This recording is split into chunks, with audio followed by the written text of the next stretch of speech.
Hello, we are Irene Ruiz and Mireia Casanovas, and we are going to read Tips for Telling the Story, a didactic test for teachers.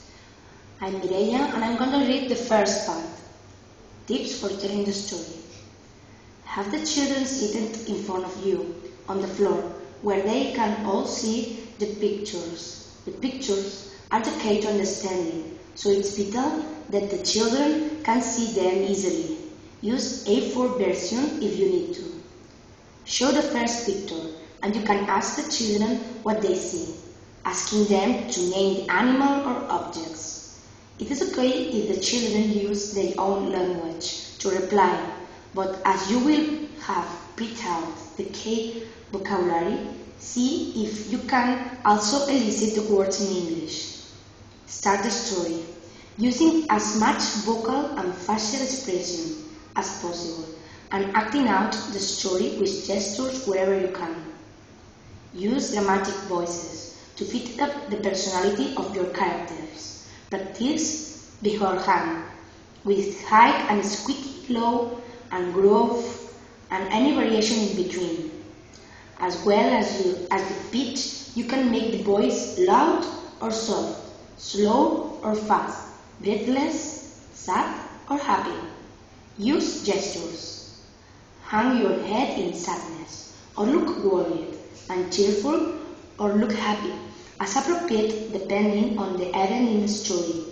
Get the children to imitate the character in the story and look happy or sad.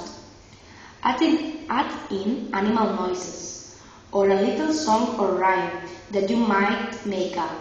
For example, in the marching ants story, you could do some sound effects of the marching ants and have the children join in with you. Sound effects can be vocal or with instruments or improvised.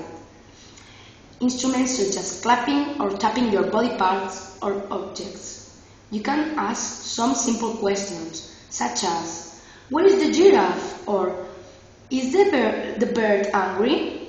Depending on whatever is relevant to the story. You can ask the children to guess what will happen next, and they can do this in their native language. The guessing game helps draw them in to be more curious about the story. If the children are engaged, then continue to elicit vocabulary and the guessing game with each picture. However, you might also want some time just to read the story and only stop to ask a few questions here and there, so that the process does not drag on too long. You can decide that each time depending on the feeling you have in the group. Certainly, reading the story should be enjoyable, and you do not want to make a meal of it and spoil the fun by eliciting vocabulary the whole time. It's not necessary to insist the children sit tight. As long as they are quiet, they will be hearing the words regardless. However, if there is global restlessness, then you are probably making too much of meal eliciting vocabulary and dragging the story out, so you can tell it quicker and move on to activity involving movement as a change from the quiet sitting period. I'm Irene Ruiz and I'm going to read the second part. Revision ideas for after the story. Each story comes with ideas and games that you can use after reading the story. You will find all these ideas in the story ebook itself. Using the illustration and vocabulary flashcards. Each story comes with color illustrations and black and white ones. You can use the black and white ones for post-story coloring. You can let the children color freely, or you can give a color dictation. In this case, give each child the same picture and tell the children what color to use for the different objects. For example, color the flower yellow, color the ant black, etc. You could also let each child have a different picture, and after 5 minutes of coloring, have the children put their pictures in the order of the story. Use the vocabulary flashcards for any of the following. Use them in games when pre-teaching the key language. Use them after the story for revision games.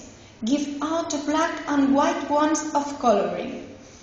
As you will be able to tell the same stories over and over again, it is a good idea to print them off onto 220-gram white card, and then, if possible, laminate the illustration and vocabulary flashcards. That way they will be as good as new for years to come. Of course, if you are only teaching a one-off class and you are not sure how much teaching you will be doing, then 220-gram card should be good enough. Language level. The stories are written for beginners with enough pictures for the children to follow the action as long as they have been introduced to the key vocabulary and can understand it sufficiently well to be able to play any of the listening games in this ebook.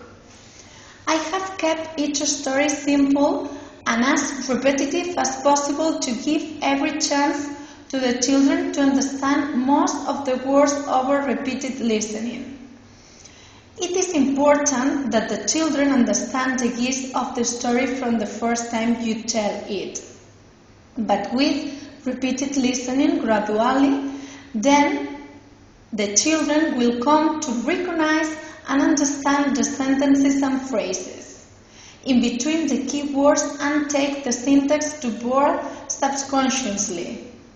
If you have a more advanced group, perhaps children who come from a bilingual home and who are consequently learning faster than children only exposed to English during their classes with you, then you might want to vary the language and the tenses you use when you tell the story. If this is the case, then you can take the verb ones of the story and using the pictures as prompts retell it differently in your own words each time. Alternatively, you can stick to the main sentence and enrich them with additional adjectives or comments when you think your children are ready.